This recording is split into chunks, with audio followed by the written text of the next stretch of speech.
Chapitre 5. Sans blague. Entre le choc physique de ma première entrevue avec le professeur Challenger et les chocs émotionnels qui suivirent la seconde, j'étais un journaliste plutôt démoralisé lorsque je me retrouvais une fois de plus à Enmore Park. Dans ma tête douloureuse, une pensée unique revenait de façon lancinante.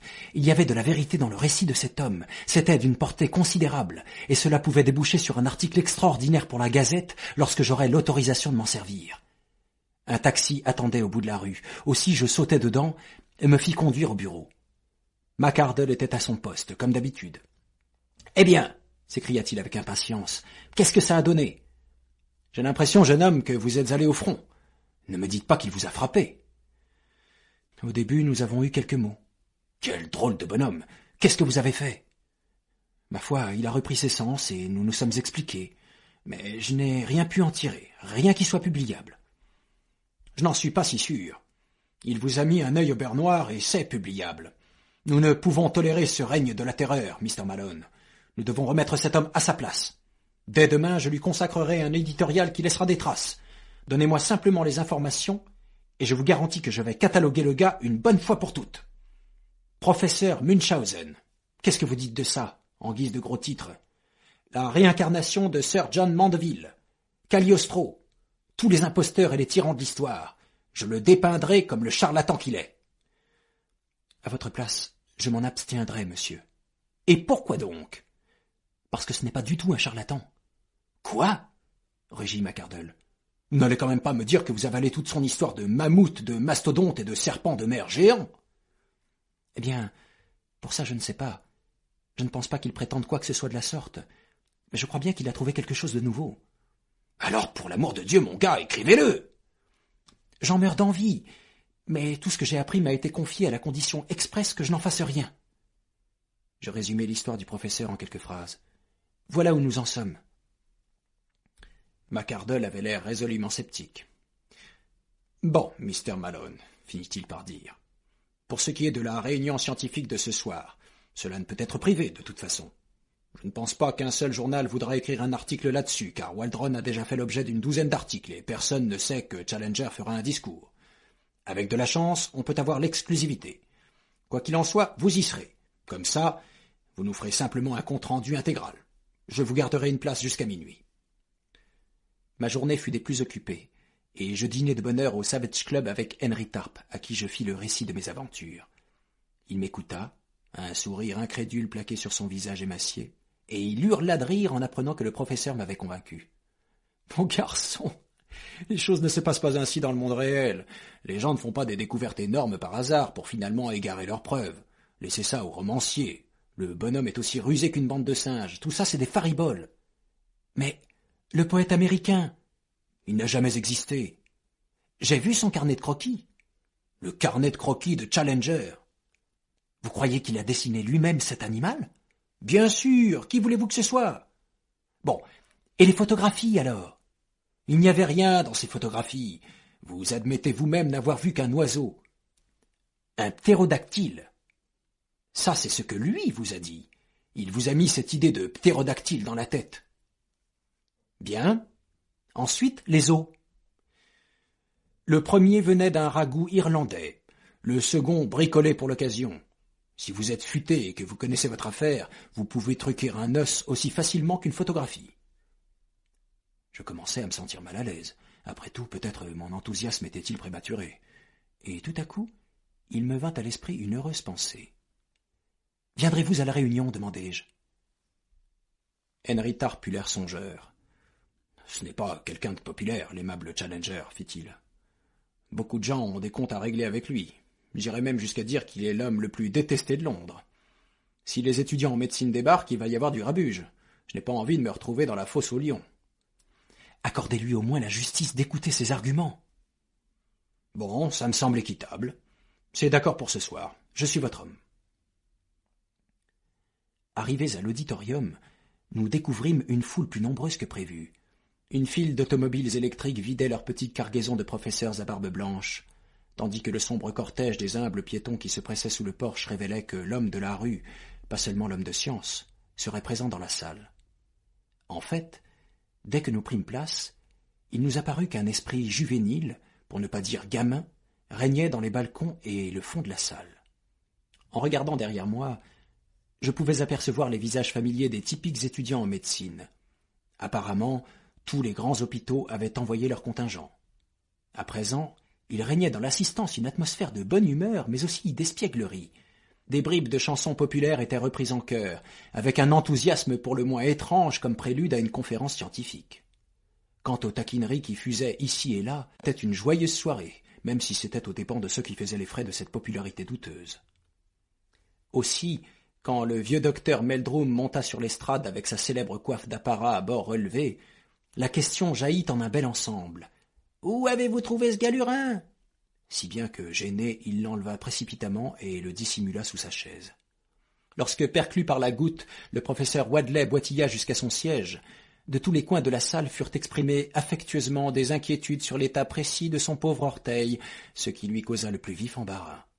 Cependant, la réaction la plus forte eut lieu à l'arrivée de ma nouvelle connaissance, le professeur Challenger, quand il alla prendre sa place sur l'estrade, à l'extrémité du premier rang. Il y eut une telle clameur de supporters au moment où sa barbe noire apparut en premier hors des coulisses, que je commençai à soupçonner Henry Tarp d'avoir vu juste. Cette assemblée n'était pas seulement là par intérêt pour la conférence, mais parce que la rumeur s'était largement répandue que le célèbre professeur prendrait part aux allocutions. Son passage entre les rangées de spectateurs élégamment vêtus déclencha une hilarité bon enfant, comme si, en l'occurrence, la démonstration des étudiants ne les importunait guère. En fait, cet accueil était une vague sonore inquiétante, le rugissement en provenance de la cage aux fauves, lorsque ces derniers entendent le gardien arriver avec son seau de viande. Ces cris étaient pour le moins irrespectueux, mais surtout, ils me frappèrent par leur ressemblance avec la clameur d'une émeute, l'ovation tapageuse que l'on réserve à celui qui amuse et divertit, plutôt qu'à celui qu'on déteste ou méprise. Challenger affichait un sourire las et tolérant, quoique teinté de mépris, à la façon d'un homme indulgent devant les aboiements aigus d'une portée de chiot. Il s'assit lentement, bomba le torse, caressa lentement sa barbe, et, de ses yeux mi-clos, porta un regard hautain sur la salle bondée qui lui faisait face. Le vacarme provoqué par sa venue ne s'était toujours pas calmé quand le président, le professeur Ronald Murray et le conférencier, Mr. Waldron, se frayèrent un chemin sur le devant de la scène. Puis la réunion commença. Le professeur Murray me pardonnera, j'en suis sûr, si je dis qu'il possède ce défaut propre à la plupart des Anglais, celui d'être inaudible. Pourquoi diable les gens qui ont quelque chose d'important à dire ne se donnent-ils pas la peine d'apprendre à parler distinctement ? C'est un des mystères troublants du monde moderne. C'est aussi absurde que de vouloir déverser le précieux liquide d'une source dans un réservoir en utilisant un tuyau bouché, alors qu'il serait si facile de le désengorger. Le professeur Murray adressa plusieurs remarques d'une grande profondeur à sa cravate blanche et à la carafe d'eau posée sur la table, tout en faisant un clin d'œil plein d'humour au chandelier en argent placé à sa droite. Puis il se rassit, et Mr. Waldron, le célèbre conférencier, se leva, salué par des applaudissements aussi unanimes que discrets. C'était un homme sévère, au teint blafard, doté d'une voix rauque et de manières rudes, mais il fallait reconnaître qu'il avait bien assimilé les idées des autres et qu'il savait les faire passer d'une façon intelligible, voire intéressante pour le profane, avec une plaisante faculté de rendre comiques les sujets les plus improbables. Ainsi, tels qu'il les décrivait, des phénomènes comme la précession des équinoxes ou la formation d'un vertébré devenaient d'une irrésistible drôlerie. Dans un langage toujours clair et parfois pittoresque, il nous dévoila l'histoire de la création, selon le point de vue de la science. Il nous parla de la planète, cette énorme masse de gaz incandescent, illuminant les cieux de son éclat. Puis il dépeignit la solidification, le refroidissement, la surface fripée d'où surgissaient les montagnes, la vapeur qui se changeait en eau, la lente mise en place de cette scène où se déroulerait la pièce du théâtre de la vie. Sur les origines de la vie elle-même, il n'osa trop se prononcer. Que les germes de la vie n'aient pu survivre à la fournaise originelle, déclara-t-il, c'était pratiquement certain. Par conséquent, ils étaient venus plus tard. Avaient-ils été produits par le refroidissement des éléments minéraux du globe terrestre ? Très probablement. Ces germes avaient-ils été apportés de l'espace par une météorite ? C'était difficilement concevable. En résumé, l'homme le plus sage était celui qui se prononçait le moins sur la question. Personne n'avait pu, en tout cas en laboratoire, personne n'avait encore réussi à fabriquer de la vie organique à partir de minéraux. La chimie n'avait pas réussi à franchir le gouffre qui séparait la matière morte de la vie. Mais la nature possédait une chimie plus avancée et plus subtile qui, opérant avec des forces colossales durant de longues périodes, pouvait très bien produire des résultats inaccessibles à l'homme. C'était tout ce qu'on pouvait dire sur le sujet. Après quoi, le conférencier aborda la grande échelle de la vie animale, en partant des mollusques et des minuscules êtres marins tout en bas, puis gravissant les échelons un par un jusqu'aux reptiles et aux poissons, pour en arriver au rat-kangourou, une créature qui portait sa progéniture, l'ancêtre direct de tous les mammifères, et donc, probablement, celui de chaque personne présente dans cette salle. « Non, non !» fit un étudiant sceptique dans une rangée du fond.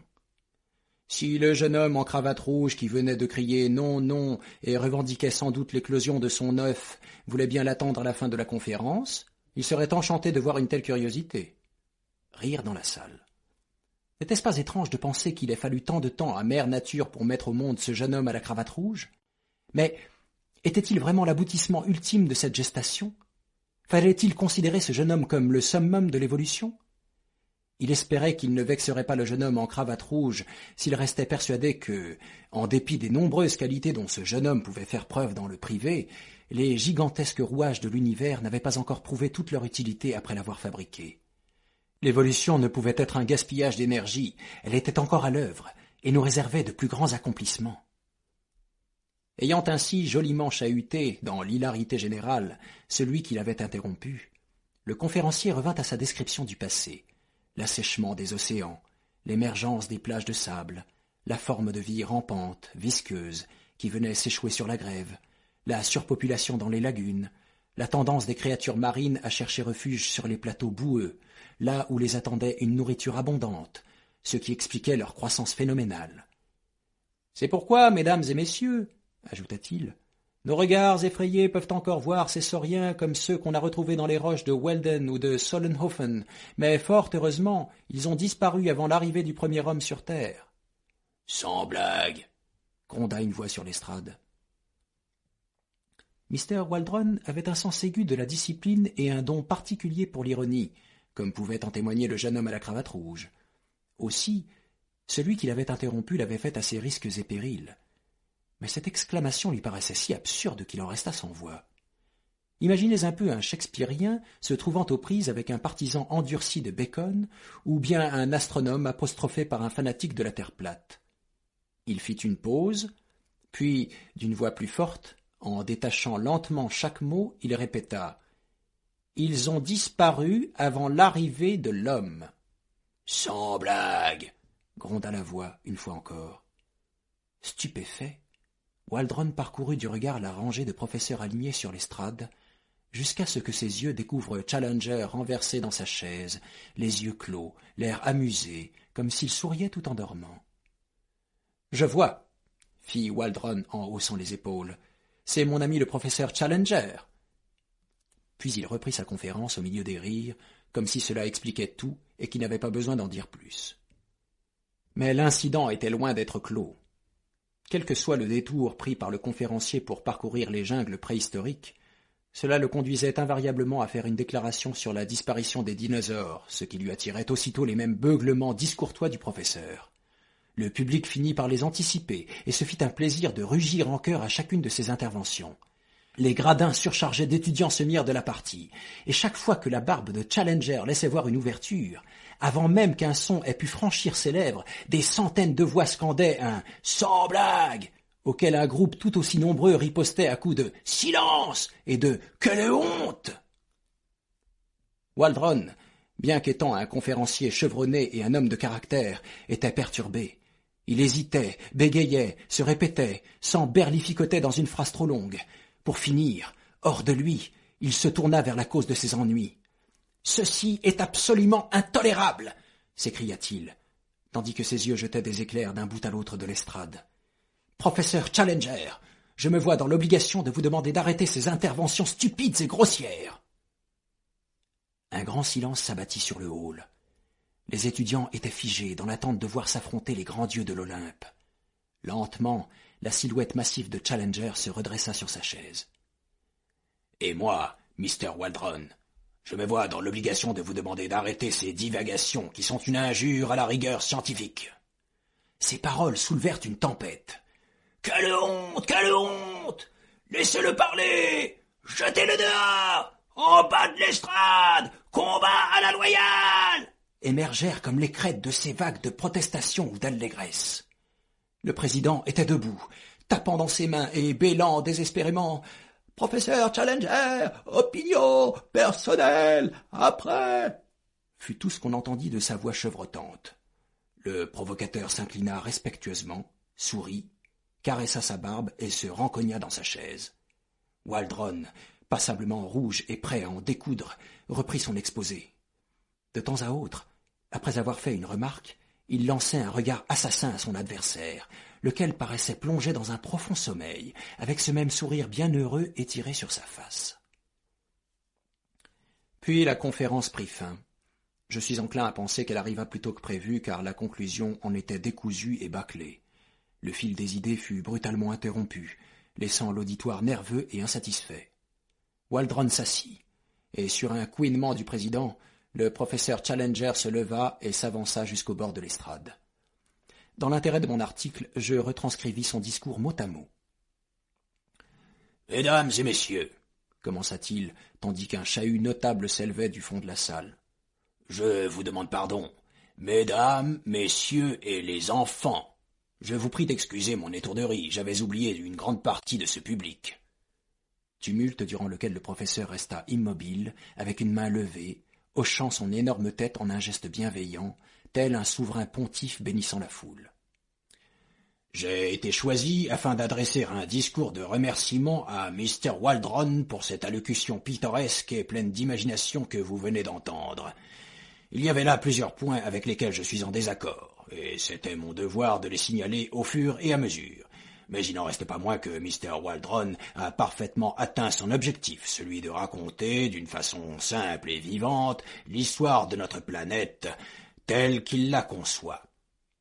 Les conférences de vulgarisation sont les plus faciles à comprendre, mais Mr. Waldron, à ce point il adressa un large sourire doublé d'un clin d'œil au conférencier, me pardonnera si je dis que ces conférences ne peuvent qu'être superficielles et trompeuses, puisqu'elles sont adaptées au niveau de compréhension d'un public ignorant.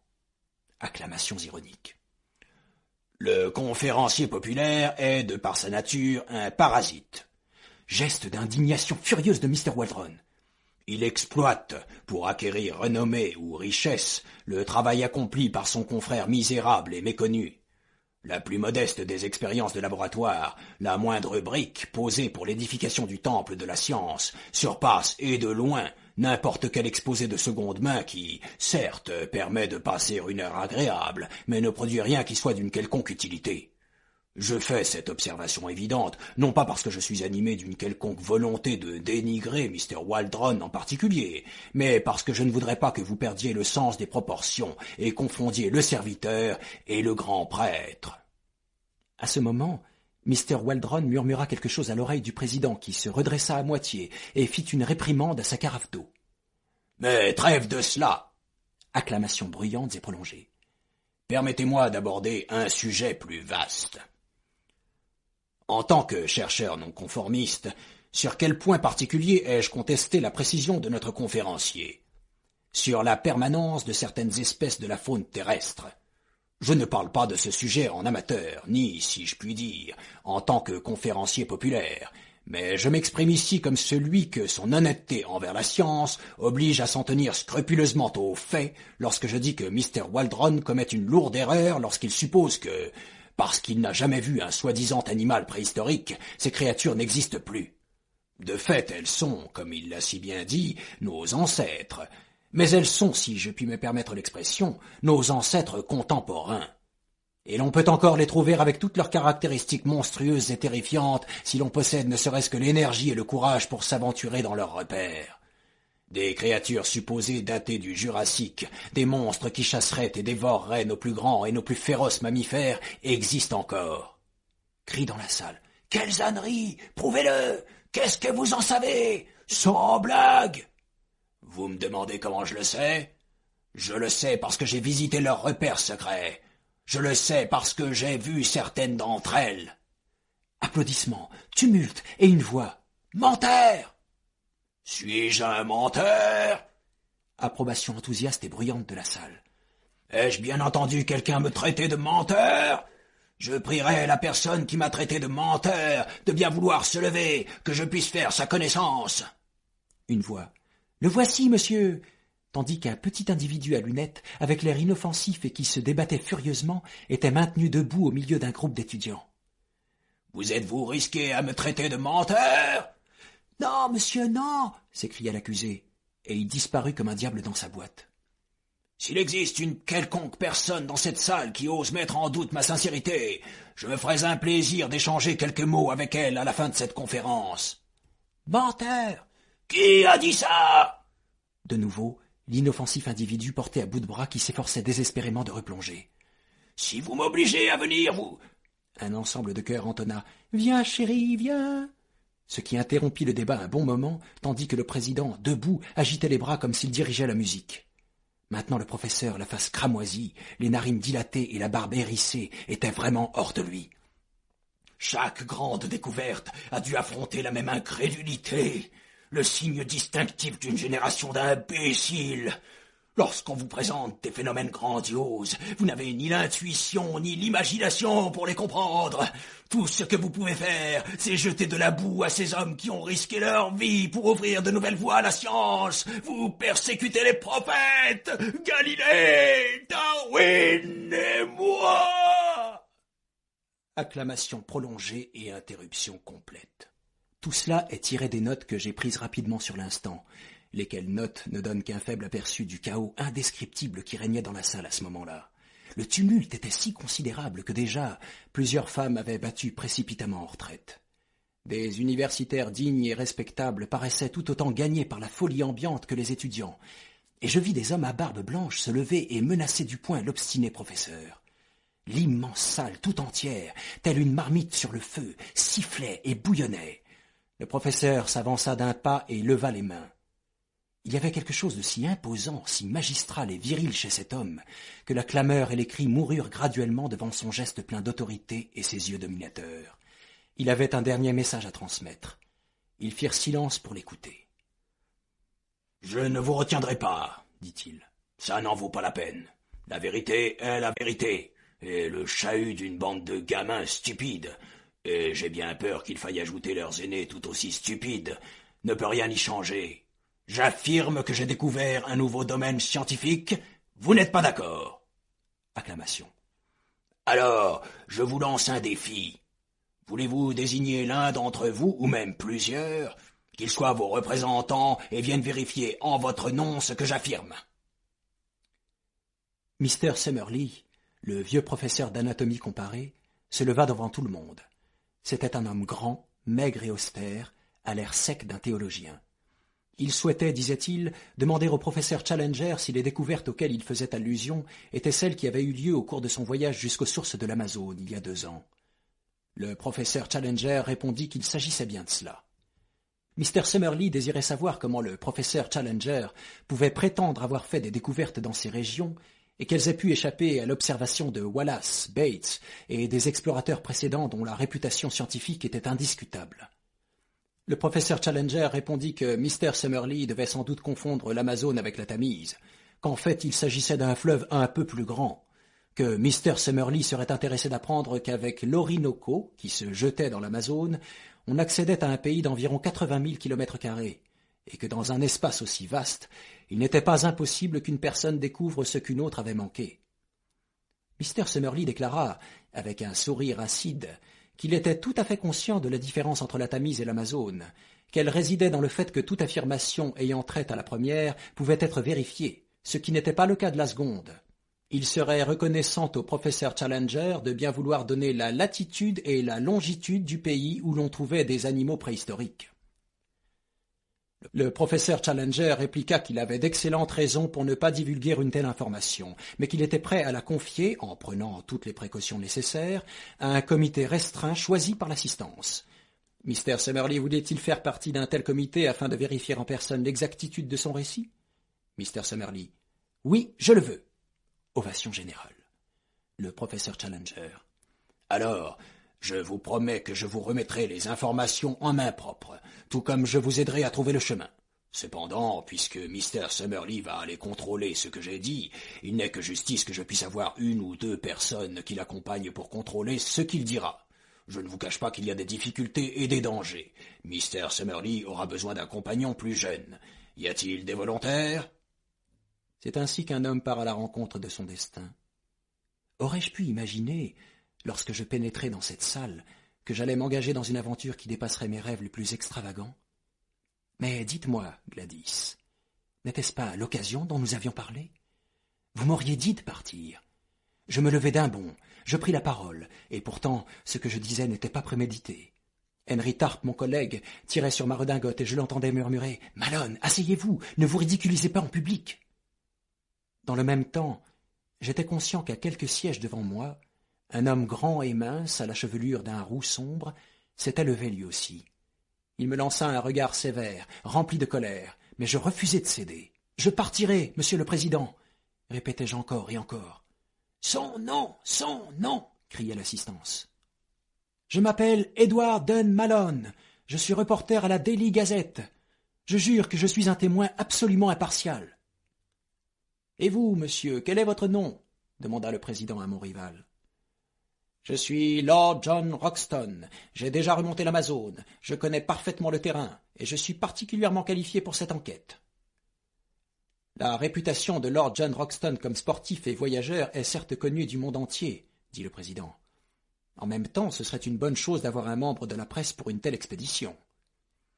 Alors je vote, fit le professeur Challenger, pour que ces deux gentlemen soient élus représentants de cette assemblée, afin qu'ils accompagnent le professeur Summerlee dans son voyage et qu'ils examinent la véracité de mes affirmations et s'en portent témoins. Et c'est ainsi qu'au milieu des cris et des applaudissements, notre destin fut scellé, et que je fus emporté par le flot humain dont les tourbillons m'entraînaient vers la porte, l'esprit abasourdi devant le vaste projet qui s'offrait à moi. En sortant de la salle, j'aperçus un instant des étudiants hilars qui se bousculaient sur la chaussée, puis un bras armé d'un lourd parapluie qui se dressait et s'abattait pour se frayer un passage. Ensuite, sous une pluie de protestations et d'acclamations, la voiture électrique du professeur Challenger s'éloigna du trottoir, et je me retrouvai en train de marcher sous les lumières argentées de Regent Street, rêvant à Gladys et au futur qui m'attendait. Tout à coup, je sentis qu'on me touchait le coude. Je fis volte-face. L'homme élancé qui me scrutait d'un regard perçant et ironique était celui qui s'était porté volontaire pour être mon compagnon durant cette étrange quête. « Mr. Malone, je présume, dit-il. Nous allons être coéquipiers, n'est-il pas? Mes appartements sont juste à l'autre bout de la rue, à l'Albany. Auriez-vous une demi-heure à m'accorder par hasard? Car il y a une ou deux choses que je tiens absolument à vous dire. »